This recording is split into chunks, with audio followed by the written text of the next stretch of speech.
At Terminal C, Gate 9, I lingered near the boarding area, my gaze drifting aimlessly until I spotted her. She was sprinting toward me, heels clicking sharply against the floor, breath ragged, eyes wide and frantic. Fear and urgency clung to her like a storm cloud ready to burst. She hadn't noticed me yet. I stood frozen, watching her unravel in slow motion. The panic, the confusion, the crushing weight of being too late. Then her eyes locked onto mine. For a fleeting second, a flicker of hope softened her expression.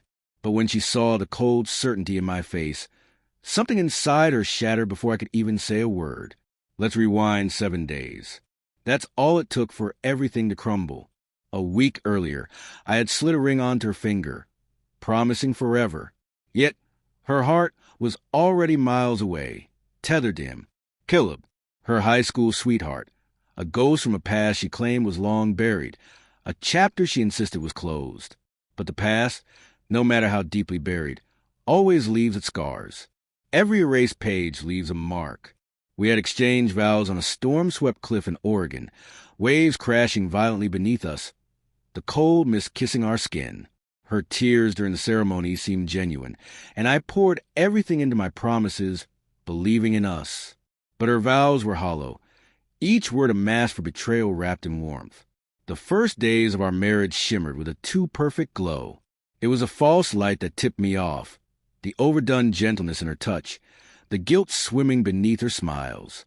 Her phone was always face down, her joy never quite reaching her eyes. I didn't confront her right away. Instead, I became a silent observer, piecing together the fractured puzzle of my own life.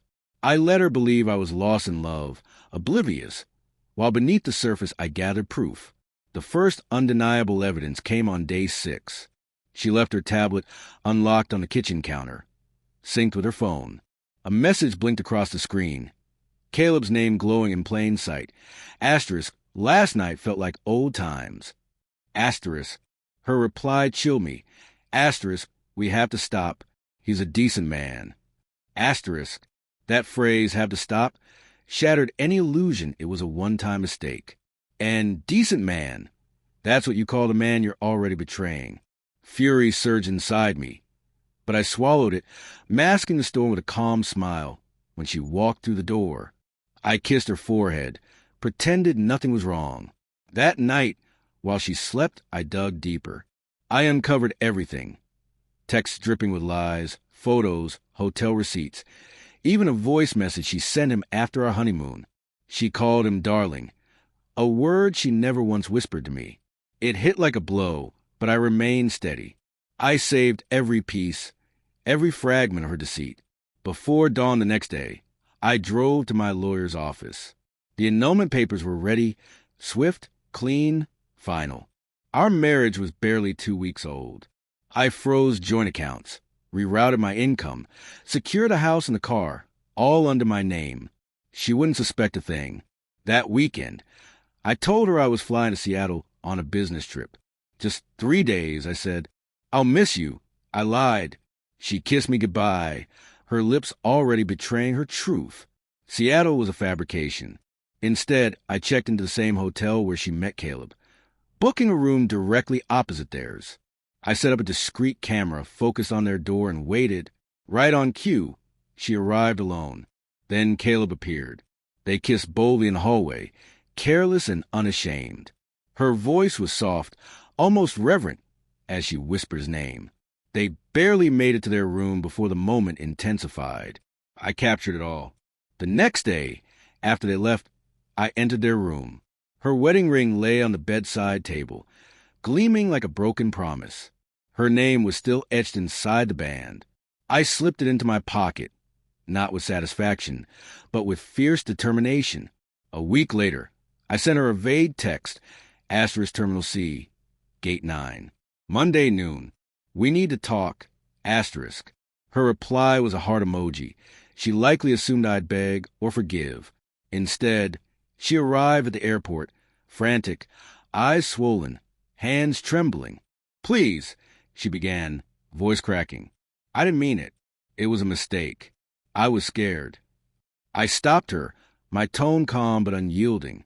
I know. That's why I took care of it. I handed her a folder. Inside were annulment papers, screenshots, receipts, and a USB drive filled with every damning detail.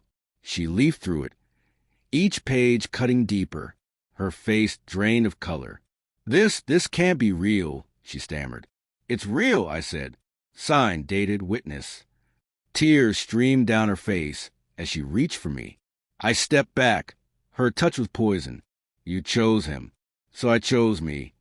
She collapsed onto a bench, sobbing. I didn't think you'd know, she whispered. I leaned in, voice steady and sharp.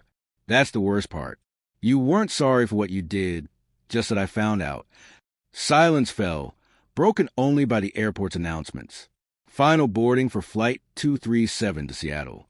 My flight was one way, a new beginning. As I walked away, she called out, "What do I do now?" I didn't turn. Whatever you want. Lie to yourself. Call him. Cry. But don't expect me back. You broke us. I just sealed the end. Her cries faded behind me as Gate 9 closed. I moved forward, leaving her in the wreckage. Some betrayals don't need confrontation or theatrics. Sometimes the coldest revenge is the truth, served sharp, clear, and final.